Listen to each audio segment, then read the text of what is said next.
პაატა პურჭულაძის საქართველოს განვითარების ფონდის წარმომადგენლებმა გააუცელეს განცხადება ლაგოდეხის მუნიციპალიტეტთან დაკავშირებით გარკვეული თანხების არამიზნობრივ ხარჯვაზე, რაზეც მინდა გამოვეხმაურო ამ განცხადებას და საზოგადოებას მივაწოდო სწორი ინფორმაცია აღნიშნულ საკითხებთან დაკავშირებით. პირველ რიგში მინდა აღვნიშნო ის, რომ როდესაც გარკვეული ორგანიზაცია აუცილებს განცხადებას, ჯობია კარგად გაეცნოს ამ ინფორმაციას, რასაც ისინი აწოდებენ საზოგადოებას, იმისათვის, რომ საზოგადოება არ შეიყვანოს შეცდომაში და საზოგადოებას ჰქონდეს სწორი ინფორმაცია.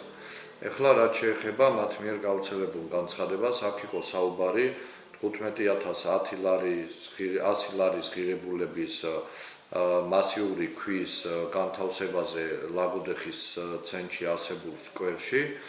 მინდა აღვნიშნო, რომ ეს ქვა განთავსებული იქნა 2012 წლის 10 სექტემბრის დაპროექტების შედეგად და იმ პერიოდის განმავლობაში Building House იყო ესეთი ორგანიზაცია, რომელმაც განახორციელა ეს პროექტი და იმ პროექტის ფარგლებში იმ პერიოდში დაიდგა ეს ქვა ლაგოდეხის სკვერში. ეს არის 2012 წელს დაგეგმილი ნაციონალური მოძრაობის დროს დაგეგმილი პროექტი, რომლის განხორციელებაც მერე განხორციელდა. აღნიშნულ პროექტთან დაკავშირებით მე ჩემი მოსაზრება არაერთხელ გამომითქვია და მეც იგივე აზრია, რომ არ იყო საჭირო 15,100 ლარის ღირებულების ქვის ყიდვა და დადგმა ამ სკვერში და ვფიქრობ, რომ ეს არ იყო, ასე ვთქვათ, სწორედ გახარჯული თანხები. რაც შეეხება სოფელ გურგენიანში, ზემო გურგენიანის სასმე სოფლის დახმარების პროგრამის ფარგლებში დაიხარჯა 14,900 ლარი და მოეწყო სარიტუალო ფარდული. აღნიშნული სამუშაოები დაიწყო 2014 წლის ივნისის თვეში და დასრულდა 29 აგვისტოს. შესაბამისად ეს სამუშაოები განხორციელდა სოფლის მოსახლეობის მოთხოვნის საფუძველზე, სოფლის კრებებზე მოსახლეობამ თვითონ გადაწყვიტა, რომ აღნიშნული ფარდული გაკეთებული იყო ამ სოფელში. და ეს პერიოდიც ემთხვევა ასევე ჩემამდე პერიოდს, სანამ მე გამგებლად დავინიშნებოდი და იმ პერიოდში მოხდა ამ ფარდულის გაკეთება, ამაზეც მოსახლეობამ თავისი ნება გამოხატა მაშინ და ისე იქნა გაკეთებული ეს ფარდული.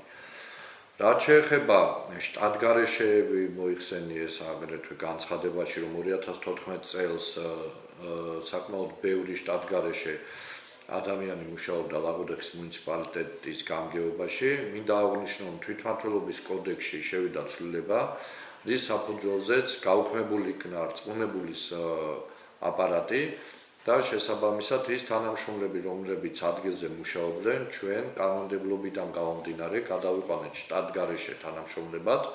გარკვეული პერიოდის განმავლობაში ეს ძალიან მცირე პერიოდი იყო, დაახლოებით 1 თვე.